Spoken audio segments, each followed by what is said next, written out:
Beritakanlah firman, siap sedialah baik atau tidak baik waktunya. Shalom, puji Tuhan. Yesus bersabda manusia hidup bukan dari roti saja, tapi dari setiap firman yang keluar dari mulut Allah. Dengan demikian mendengarkan firman itu sesuatu yang sangat penting bagi pertumbuhan rohani kita. Mari kita berdoa. Segala puji dan syukur hari ini kami naikkan kepadamu ya Allah, karena Engkau masih berikan kami waktu dan kesempatan untuk kami kembali akan mendengarkan sebagian dari firman-Mu. Roh yang kudus, tolonglah kami, urapilah kami dan berkatilah kami dengan firman-Mu di hari ini. Dalam nama Tuhan Yesus Kristus kami berdoa. Amin. Nats firman Allah yang menjadi perenungan kita bersama di hari ini saya ambil dari Injil Matius pasalnya yang ke-17 ayat 22 dan ayatnya yang ke-23. Demikian firman-Nya. Pemberitahuan kedua tentang penderitaan Yesus. Pada waktu Yesus dan murid-muridnya bersama-sama di Galilea, Ia berkata kepada mereka, Anak manusia akan diserahkan ke dalam tangan manusia, dan mereka akan membunuh Dia, dan pada hari ketiga Ia akan dibangkitkan. Maka hati murid-muridnya itu pun sedih sekali. Demikian kebenaran firman Allah hari ini, yang intinya mengajar kita, mengingatkan kita, menasihati kita, Yesus adalah anak manusia. Sekali lagi firman Allah hari ini mengajar kita bahwa Yesus adalah anak manusia. Gelar ataupun sebutan anak manusia bagi Yesus itu jelas menunjuk kepada kemanusiaannya. Jadi kalau Dia anak manusia, artinya bahwa Dia benar-benar adalah manusia. Sementara sebutan Yesus mengenai anak Allah itu menunjuk kepada kealahannya atau keilahiannya. Kalau Dia anak Allah, itu artinya bahwa Dia benar-benar adalah Allah. Nah, di sini jelas sekali dalam ayat 22, pada waktu Yesus dan murid-muridnya bersama-sama di Galilea, Ia berkata kepada mereka, Anak manusia akan diserahkan ke dalam tangan manusia. Anak manusia, itulah gelar atau salah satu sebutan mengenai Yesus yang adalah anak manusia, yaitu menunjuk kepada kemanusiaannya.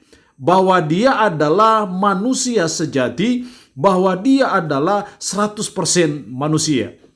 Lalu pertanyaannya adalah, apa pentingnya sebutan anak manusia bagi Yesus?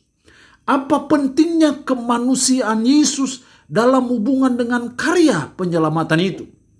Dalam ayat 23, dan mereka akan membunuh Dia, dan pada hari ketiga Ia akan dibangkitkan. Dan mereka akan membunuh Dia. Ini ada hal kedua, Yesus memberitahukan bahwa Dia akan mati dan akan bangkit pada hari yang ketiga. Nah, Yesus adalah anak manusia, itu sesuatu yang sangat penting. Kenapa penting? Dan mereka akan membunuh Dia, atau dengan kata lain, Kristus adalah anak manusia yang membuat Dia bisa mengalami kematian. Dan kita tahu bahwa Kristus datang ke dalam dunia memang tujuannya untuk mati, karena hanya dengan kematianlah penebusan dosa manusia bisa dibereskan. Kita ingat dalam Kejadian pasalnya yang ketiga, Allah berkata bahwa semua pohon dalam taman ini boleh kau makan, tapi pohon pengetahuan yang baik dan yang jahat jangan kamu makan, karena kalau kamu makan, kamu mati. Kamu mati. Disitulah kita melihat bahwa akibat upah dosa adalah maut atau kematian. Kalau upah dosa itu pingsan, maka Yesus harus datang pingsan.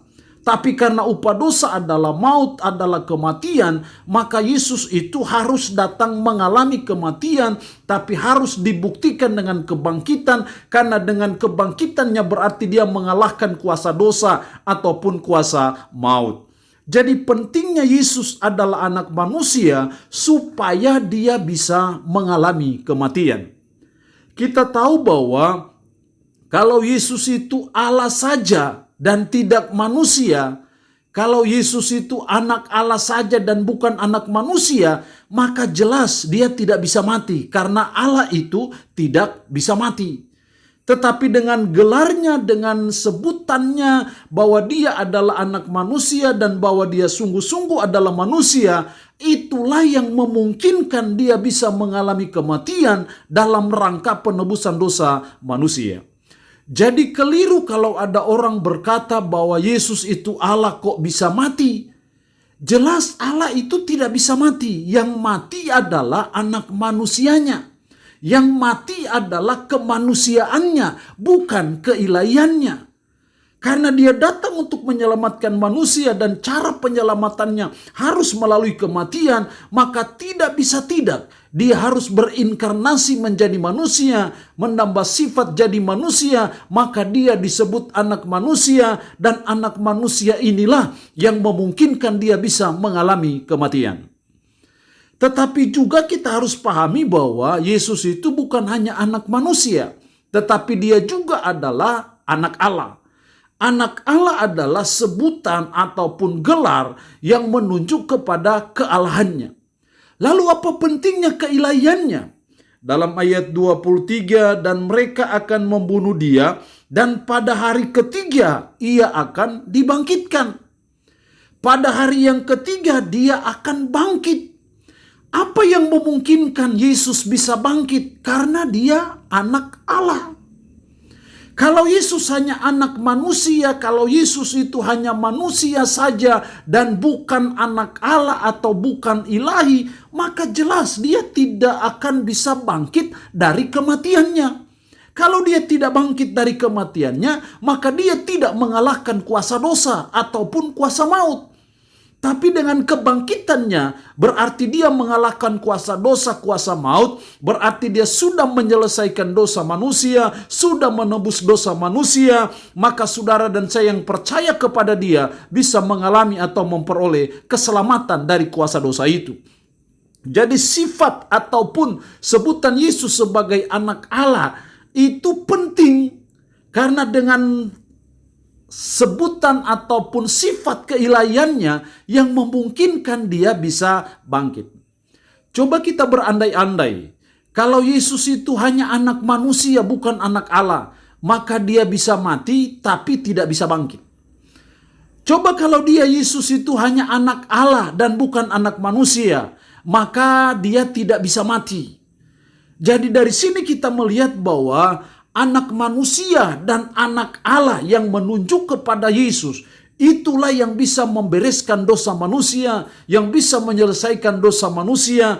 Karena dengan dia jadi anak manusia, maka dia bisa mati. Dengan dia anak Allah, maka dia bisa bangkit dari antara orang mati. Sehingga dua sifat manusiawi 100% dan ilahi 100% inilah yang memungkinkan karya penyelamatan manusia itu bisa dapat diselesaikan, bisa dibereskan. Makanya di atas bukit Golgota Yesus berkata, tetelestai, sudah selesai.